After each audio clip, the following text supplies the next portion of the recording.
ಎಲ್ರಿಗೂ ನಮಸ್ಕಾರ. ಆಶಾ ಸಂತೋಷ್ ಯೂಟ್ಯೂಬ್ ಚಾನಲ್ಗೆ ಸ್ವಾಗತ. ಇವತ್ತು ಬೆಳಿಗ್ಗೆ ಮಳೆ ತುಂಬ ಕಡಿಮೆ ಇತ್ತು. ನಿನ್ನೆ ಕಂಪೇರ್ ಮಾಡಿದರೆ ತುಂಬ ಕಡಿಮೆ ಇದೆ, ಎಲ್ಲ ನೋಡ್ತಾ ಇದ್ದೀವಿ. ಅದಕ್ಕೋಸ್ಕರ ಮಾವ ಮನೆಯಲ್ಲಿ ಇವತ್ತಂದರೆ ತೋಟಕ್ಕೆ ಔಷಧಿ ಹೊಡಿಸ್ಬಿಡೋಣ, ಮಳೆ ತುಂಬ ಕಡಿಮೆ ಇದೆ, ನಿನ್ನೆಕ್ಕಿಂತ ಇವತ್ತು ತುಂಬ ಕಡಿಮೆ ಇದೆ ಅಂತ ಹೇಳಿದರು. ಅದಕ್ಕೆ ಅವ್ರು ಕೊನೆಗೊಬ್ರಿಗೆ ಕಾಲ್ ಮಾಡಿದರು, ಔಷಧಿ ಹೊಡೆಯೋಕ್ಕೆ ಬರ್ತೀನಿ ಅಂತ ಹೇಳಿದರು. ಅದಕ್ಕೆ ನಾವೆಲ್ಲ ರೆಡಿ ಮಾಡಿ ಇಟ್ಕೊಳ್ತಾ ಇದ್ವಿ. ಅಂದರೆ ಔಷಧಿ ಅಂತಂದರೆ ತುತ್ತ ಮತ್ತು ಸುಣ್ಣ, ನಮಗೆಲ್ರಿಗೂ ಈ ಮಲೆನಾಡಿನ ಹಳ್ಳಿಯಲ್ಲೇ ತೋಟ ಇರೋ ಎಲ್ರಿಗೂ ಗೊತ್ತಿರುತ್ತೆ. ಅದಕ್ಕೆ ಕೊನೆಗೊಬ್ರು ಬರೋದ್ರೊಳಗಡೆ ಏನು ಪ್ರೊಸೀಜರ್ ಅಂದರೆ ಈ ತುತ್ತನ ಈ ರೀತಿ ಗಂಟು ಕಟ್ಟಿ ನೆನೆಸಿಟ್ಕೊಳ್ತಾರೆ. ಅವ್ರು ಹೇಳ್ತಾರೆ ಇಷ್ಟಿಷ್ಟು ಎಕರೆಗೆ ಇಷ್ಟಿಷ್ಟು ಬೇಕಾಗತ್ತೆ ಅಥವಾ ಇಷ್ಟಿಷ್ಟು ಜಾಗಕ್ಕೆ ಇಷ್ಟಿಷ್ಟು ಬೇಕಾಗಿರುತ್ತೆ ಅಂತ. ಅದನ್ನು ಫುಲ್ ನೀರಲ್ಲಿ ನೆನೆ ಹಾಕಿರೋದಿಲ್ಲ, ಬಟ್ ಗಂಟು ಕಟ್ಟಿ ನೀರಿನ ಮೇಲ್ಗಡೆ ಒಂದು ಕೋಲು ಕಟ್ಟಿ ಅದಕ್ಕೆ ಸ್ವಲ್ಪ ನೀರಿಗೆ ತಾಗೋ ಥರ ಹಾಕಿರ್ತಾರೆ. ಅದು ನಿಧಾನ ಅದರಲ್ಲಿ ನೀರಲ್ಲಿ ತಾಗಿ ಅದು ತನ್ನ ನೆಂದಿರುತ್ತೆ. ಈ ರೀತಿ ಮಾಡಿಟ್ಕೊಳ್ತಾರೆ. ಸುಣ್ಣನೂ ಈ ಒಂದು ಕಡೆ ಅದೇ ರೀತಿ ಮಾಡಿಟ್ಕೊಳ್ತಾರೆ. ನೆಕ್ಸ್ಟು ಆ ತೋಟಕ್ಕೆ ತೊಗೊಂಡು ಹೋಗಿ ಒಂದು ಡ್ರಮ್ಮಲ್ಲಿ ಅದು ಎಷ್ಟೆಷ್ಟು ಬೇಕು, ಎಷ್ಟು ಕ್ವಾಂಟಿಟಿ ಏನೇನು ಬೇಕು ಅಂತ ಅದನ್ನೆಲ್ಲ ಮಾಡಿರ್ತಾರೆ. ಹಾಗೆ ಬೆಳಿಗ್ಗೆ ತಿಂಡಿಗೆ ಇವತ್ತು ನಮ್ಮ ಮಲೆನಾಡು ಸ್ಪೆಷಲ್ ರೊಟ್ಟಿ ಮಾಡಿದ್ವಿ. ಅತ್ತೆನೇ ರೊಟ್ಟಿ ಮಾಡ್ತಾಯಿದ್ರು, ನಾನು ಈ ಕಡೆ ಸ್ವಲ್ಪ ಎಲ್ಲ ರೆಡಿ ಮಾಡ್ಕೊತಿದ್ದೆ. ನೆಕ್ಸ್ಟು ತಿಂಡಿ ಎಲ್ಲ ತಿಂದಾಯಿತು. ನೆಕ್ಸ್ಟ್ ಕೊನೆಗೊಬ್ರು ಬಂದರು, ಅವ್ರ ಜೊತೆ 3 ಜನ ಇನ್ನೂ ಬಂದಿದ್ದರು. ನೆಕ್ಸ್ಟ್ ಅವರು ತೋಟಕ್ಕೆ ಔಷಧಿ ಹೊಡೆಯೋಕ್ಕೆ ಏನೇನು ಬೇಕು ಎಲ್ಲ ತೊಗೊಂಡು ಹೋಗ್ತಾಯಿದ್ರು. ತುತ್ತ ಸುಣ್ಣ ಎಲ್ಲ ಮೊದಲೇ ಹೋಗಿ ಇಟ್ಕೊಂಡು ಬಂದಿದ್ದರು. ನೆಕ್ಸ್ಟು ಈ ಥರ ಬ್ಯಾರಲ್ಲೆಲ್ಲ ಬೇಕಿತ್ತು, ಅದನ್ನೆಲ್ಲ ತೊಗೊಂಡು ಹೋಗ್ತಾಯಿದ್ದಾರೆ. ಮುಂದೆ ಕೊನೆಗೊಬ್ರು ಹೋಗ್ತಾಯಿದ್ದಾರೆ, ಹಿಂದೆ ಇವರಿಬ್ಬರು ಹೋಗ್ತಾಯಿದ್ರು. ನೆಕ್ಸ್ಟ್ ಒಂದು 11 ಗಂಟೆ ಅಷ್ಟೊತ್ತಿಗೆ ಇವರಿಗೆಲ್ಲ ತಿಂಡಿ ಕೊಡಬೇಕು ಅಂತ ಹೇಳಿದರು. ಅದಕ್ಕೆ ನಾನು ಸಿಂಪಲ್ಲಾಗಿ ಅವಲಕ್ಕಿ ಮಾಡೋಣ ಅಂತ ರೆಡಿ ಮಾಡ್ಕೊಂಡಿದ್ದೆ. ಸ್ವಲ್ಪ ಅವಲಕ್ಕಿ ಹಾಕಿದ್ದೆ, ಅದಕ್ಕೆ ಕಾಯಿ ತುರಿಯನ್ನು ತುರಿದಿಟ್ಕೊಂಡಿದ್ದಿತ್ತು ಅದಕ್ಕೆ ಹಾಕಿದೆ. ನೆಕ್ಸ್ಟು ಉಪ್ಪು ಸ್ವಲ್ಪ ಬೆಲ್ಲ ಸೇರಿಸ್ಕೊಂಡು ಅದನ್ನು ಮಿಕ್ಸ್ ಮಾಡಿಟ್ಕೊಂಡೆ. ಇದಿಷ್ಟೇ ಸಿಂಪಲ್ಲಾಗಿ ಮಾಡ್ತಾಯಿದ್ದೀನಿ ಅವರಿಗೆ ಟೀ ಟೈಮಲ್ಲಿ ಕೊಡೋಕ್ಕೋಸ್ಕರ. ನೆಕ್ಸ್ಟ್ ಇದಕ್ಕೆ ಸ್ವಲ್ಪ ಒಗ್ಗರಣೆ ಕೊಡೋಣ ಅಂತ ಒಂದು ಬಾಣಲೆಗೆ ಎಣ್ಣೆ ಹಾಕಿ, ಎಣ್ಣೆಗೆ ಏನೇನು ಬೇಕೋ ಅದನ್ನೆಲ್ಲ ರೆಡಿ ಮಾಡಿ ಇಟ್ಕೊಂಡಿದ್ದೆ, ಅದನ್ನೀಗ ಹಾಕ್ತಾಯಿದ್ದೀನಿ. ಫಸ್ಟು ಎಣ್ಣೆಗೆ ಸ್ವಲ್ಪ ಎಣ್ಣೆ ಕಾದ್ಮೇಲೆ ಅದಕ್ಕೆ ಶೇಂಗಾ ಬೀಜನ ಹಾಕಿದ್ದೆ. ಅದು ಅಂದರೆ ಮೊದಲೇ ನಾನು ಇದು ಹುರಿದಿಟ್ಕೊಂಡಿರಲಿಲ್ಲ. ಈ ಕಾದೆಣ್ಣೆಗೆ ಇದನ್ನು ಹಾಕಿದ್ರಿಂದ ಇದು ಗರಿ ಗರಿ ಆಗಿ ಇದರಲ್ಲೇ ಬೇಯಿತು. ನೆಕ್ಸ್ಟ್ ಇದಕ್ಕೆ ಕಡಲೆಬೇಳೆ, ಕರಿಬೇವಿನ ಎಲೆ, ಈರುಳ್ಳಿ, ಹಸಿಮೆಣಸು ಇದನ್ನೆಲ್ಲ ಹಾಕಿದೆ. ನೆಕ್ಸ್ಟು ಇದಕ್ಕೆ ಟೊಮೆಟೊನ ಆ್ಯಡ್ ಮಾಡಿ ನೆಕ್ಸ್ಟು ಅರಿಶಿನ ಪುಡಿ ಹಾಕಿದೆ. ನೆಕ್ಸ್ಟು ಸ್ವಲ್ಪ ಲಿಂಬೆಹಣ್ಣಿನ ರಸನ ಇದಕ್ಕೆ ಹಾಕಿದ್ದೀನಿ. ಮತ್ತು ಇಲ್ಲಿ ಉಪ್ಪು ಮತ್ತು ಬೆಲ್ಲ ಹಾಕ್ಕೊಂಡಿಲ್ಲ, ಯಾಕಂದರೆ ಇದಕ್ಕೆ ಆಲ್ರೆಡಿ ಅವಲಕ್ಕಿಗೆ ಮಿಕ್ಸ್ ಮಾಡಿ ಇಟ್ಕೊಂಡಿದ್ದೆ. ನೆಕ್ಸ್ಟ್ ಕೊತ್ತಂಬರಿ ಸೊಪ್ಪನ್ನು ಹಾಕಿ ಇದಕ್ಕೆ ಇದು ತಣ್ಣಗಾದ್ಮೇಲೆ ಈ ಅವಲಕ್ಕಿಗೆ ಮಿಕ್ಸ್ ಮಾಡಿ ಈ ಕಡೆ ಟೀ ಮಾಡ್ಕೊಳ್ಳೋಕೆ ಇಟ್ಕೊಂಡೆ. ಅವರಿಗೆ ಟೀ ಮತ್ತು ಅವಲಕ್ಕಿಯನ್ನು ರೆಡಿ ಮಾಡಿಕೊಟ್ಟು ಬಾಕ್ಸಲ್ಲೆಲ್ಲ ಹಾಕ್ಕೊಟ್ಟು ಅತ್ತೆ ಕೊಟ್ಟೆ. ಅತ್ತೆ ಅವರಿಗೆ ಕೊಟ್ಟು ಬಂದರು. ನೆಕ್ಸ್ಟ್ ಈ ತೋಟದಲ್ಲಿ ಇದೆಲ್ಲ ರೆಡಿ ಮಾಡಿ ಇಟ್ಕೊಂಡಿದ್ರು, ಅದು ನೆನೆಸಿರೋ ತುತ್ತ ಸುಣ್ಣ ಮತ್ತು ಅದಕ್ಕೆ ಏನೇನು ಬೇಕೆಲ್ಲ ರೆಡಿ ಮಾಡಿ ಇಟ್ಕೊಂಡಿದ್ರು. ಕೊನೆಗೊಬ್ರು ಮರ ಹಚ್ತಾ ಇದ್ದಾರೆ.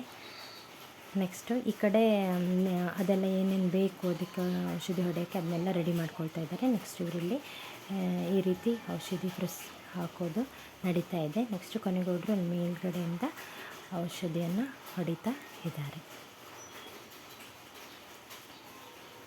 ನೆಕ್ಸ್ಟ್ ಈ ಕಡೆ ಇವರಿಗೆಲ್ಲ ಅಡುಗೆ ಮಾಡಬೇಕು ಅಂತ ಹೇಳಿದ್ರು. ಅದಕ್ಕೆ ನಾವು ಒಲೆಯಲ್ಲೇ ಅನ್ನವನ್ನು ಮಾಡ್ಕೊಂಡ್ವಿ. ನಮ್ಮ ಮಲೆನಾಡು ಹಳ್ಳಿಗಳಲ್ಲೆಲ್ಲ ಇದೇ ರೀತಿಯೇ ಅನ್ನ ಮಾಡ್ಕೊಳ್ಳೋದು. ಕುಕ್ಕರಲ್ಲಿ ಮಾಡಿರೋ ಅನ್ನ ತಿನ್ನೋದು ಸ್ವಲ್ಪ ಕಡಿಮೆ. ನೆಕ್ಸ್ಟ್ ಈ ಕಡೆ ನಾನು ಸಿಂಪಲ್ಲಾಗಿ ಚಿಕನ್ ಸಾಂಬಾರು ಮಾಡೋಣ ಅಂತ ಅಂದ್ಕೊಂಡೆ. ಮತ್ತು ವೆಜ್ಜಲ್ಲಿ ಮಾಡಿದರೆ ವೆರೈಟಿ ಮಾಡಬೇಕಾಗತ್ತೆ. ಚಿಕನ್ನಲ್ಲಾದರೆ ಒಂದೇ ಮುಗಿಸ್ಬಿಡ್ಬೋದು. ಅದಕ್ಕೆ ಚಿಕನ್ ಸಾಂಬಾರಿಗೆ ಏನೇನು ಬೇಕೋ ಅದನ್ನೆಲ್ಲ ರೆಡಿ ಮಾಡಿಕೊಂಡೆ. ಫಸ್ಟು ಚಿಕನ್ ಸಾಂಬಾರಿಗೆ ಏನೇನು ಮಸಾಲ ರೆಡಿ ಮಾಡ್ಕೊಳ್ಳೋಕ್ಕೆ ಏನೇನು ಬೇಕೋ ಅದನ್ನು ಹಾಕ್ಕೊಳ್ತಾ ಇದ್ದೀನಿ. ಸ್ವಲ್ಪ ಎಣ್ಣೆ ಹಾಕ್ಕೊಂಡೆ ಬಾಣಲೆಗೆ. ನೆಕ್ಸ್ಟ್ ಅದಕ್ಕೆ ಈರುಳ್ಳಿ ಮತ್ತು ಟೊಮೆಟೊನ ಹೆಚ್ಚಿಟ್ಟಿಟ್ಕೊಂಡು ಟೊಮೆಟೊನ ಆ್ಯಡ್ ಮಾಡಿಕೊಂಡೆ. ನೆಕ್ಸ್ಟು ಸ್ವಲ್ಪ ಕೊತ್ತಂಬರಿ ಸೊಪ್ಪು, ನೆಕ್ಸ್ಟು ಸ್ವಲ್ಪ ಪುದೀನ ಅದನ್ನು ಹಾಕ್ಕೊಂಡು ಶುಂಠಿ ಬೆಳ್ಳುಳ್ಳಿಯನ್ನು ಹಾಕ್ಕೊಂಡು ಇದನ್ನು ಫ್ರೈ ಮಾಡ್ಕೊಳ್ತೀನಿ. ನೆಕ್ಸ್ಟು ಈ ಕಡೆ ಏನೇನು ಬೇಕು ಮತ್ತು ಇದಕ್ಕೆ ಅನ್ನೋದನ್ನು ನಾನು ರೆಡಿ ಮಾಡಿ ಇಟ್ಕೊಂಡಿದ್ದೆ, ಅದನ್ನು ಕೂಡ ಈಗ ಹಾಕ್ತಾಯಿದ್ದೀನಿ. ಮತ್ತು ಒಂದು 4 ಲವಂಗ, ತುಂಬ ಗರಂ ಮಸಾಲೆ ನಾನು ಹಾಕೋದಿಲ್ಲ, ಸ್ವಲ್ಪ ಎಳ್ಳು ಹಾಕ್ತಿದ್ದೀನಿ. ಎಳ್ಳು ಮತ್ತು ಕೊತ್ತಂಬರಿ ಪುಡಿ ಹಾಕಲಿಲ್ಲ, ನಾನು ಕೊತ್ತಂಬರಿ ಕಾಳನ್ನು ಹಾಕ್ತೀನಿ.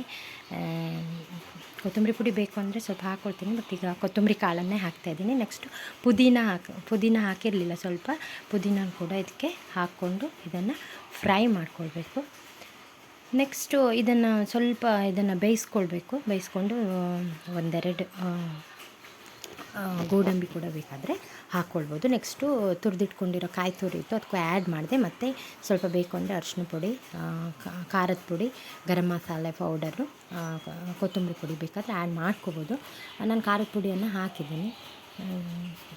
ನೆಕ್ಸ್ಟ್ ಇದನ್ನು ಹಾಕ್ಕೊಂಡು ಇದಕ್ಕೆ ಸ್ವಲ್ಪ ಗರಂ ಮಸಾಲೆ ಪುಡಿನೂ ಪೌಡರ್ ಮಾಡಿ ಇಟ್ಕೊಂಡಿರೋದಿತ್ತು, ಅದನ್ನು ಹಾಕ್ಕೊಂಡು ಇದಕ್ಕೆ ಮಿಕ್ಸ್ ಮಾಡ್ಕೊಳ್ತಾ ಇದ್ದೀನಿ. ಈ ಕಡೆ ಅದು ತಣ್ಣಗಾಗಲಿ ಅಂತ ಈ ಕಡೆ ಸೈಡಲ್ಲಿ ಇಟ್ಕೊಂಡು, ಈ ಕಡೆ ಅಷ್ಟರೊಳಗಡೆ ಅದು ತಣ್ಣಗಾಗೋದ್ರೊಳಗಡೆ ಚಿಕನ್ ಬೇಯಿಸ್ಕೊಳ್ಳೋಣ ಅಂತ ಚಿಕನ್ ಬೇಯಿಸ್ಕೊಳ್ಳೋಕ್ಕೆ ಸ್ವಲ್ಪ ಎಣ್ಣೆ ಹಾಕ್ಕೊಂಡೆ.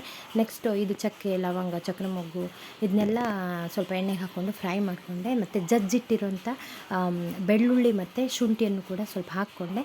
ನೆಕ್ಸ್ಟು ಇದಕ್ಕೆ ಪುದೀನ ಹಾಕ್ಕೊಳ್ತೀನಿ. ನೆಕ್ಸ್ಟ್ ಇದು ಅಂದರೆ ಇದೆಲ್ಲ ಸ್ವಲ್ಪ ಬೆಂದಮೇಲೆ ಈರುಳ್ಳಿ ಸ್ವಲ್ಪ ಫ್ರೈ ಆದ ಕೂಡಲೇ ಹಸಿಮೆಣಸು ಕೂಡ ಆ್ಯಡ್ ಮಾಡ್ಕೊಳ್ತೀನಿ. ಹಸಿಮೆಣಸು ಇದು ಕೂಡ ಸ್ವಲ್ಪ ಫ್ರೈ ಆಗಬೇಕು.